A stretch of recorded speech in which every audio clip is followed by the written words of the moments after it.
panahon, sa berba niya'y may hari, si Haring Fernando, dakilang pinuno lagi. Kasama si Reyna Valeria, nasa palasyo nilang tunay. Tatlong prinsipe ang yaman ng kanilang buhay.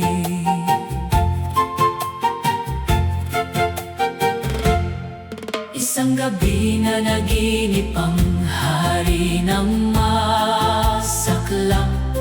Si Don Juan ay nakita niyang sa panganib na laglag. Pagmulat niya'y nagkasakit, nang hina ang kanyang puso. Walang lunas ang makita ng manggagamot sa mundo.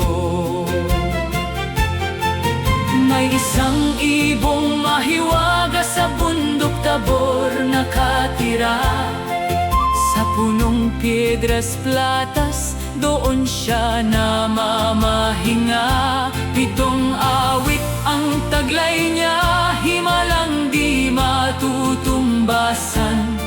Kapag siya'y umawit na, sakit ay mawawakasan. Ibong Adarna, ibong makulay, awit mo'y pag-asa sa buong buhay. Sa bawat himig na iyong inaawit, pagmamahal at liwanag ang kapalit. Sa gitna ng dilim, ikaw ang tanglaw, pag-asa ng puso't pangarap ng bayan. Naglakbay ang tatlong prinsipe sa malayong kagubatan. Sina Don Pedro at Don Diego'y nabigo sa paglalakbay. Sa awit ng Adarna, sila'y nahimbing ng lubusan. Nang matalsikan ng dumi, naging batong walang galaw. Si Don Juan ay tinulungan ng matandang ermitanyo. 7 daya pang sandata laban sa antok na totoo.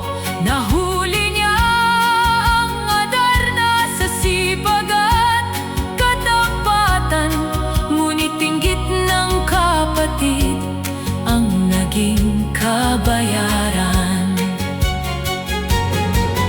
Binubog siya, iniwan sa gitna ng kagubatan, ngunit kabutihan niya'y hindi kailanman natalo. Nang makabalik sa kaharian, ang pusong dalisay, umawit ang Adarna at sumaya ang mahal na hari.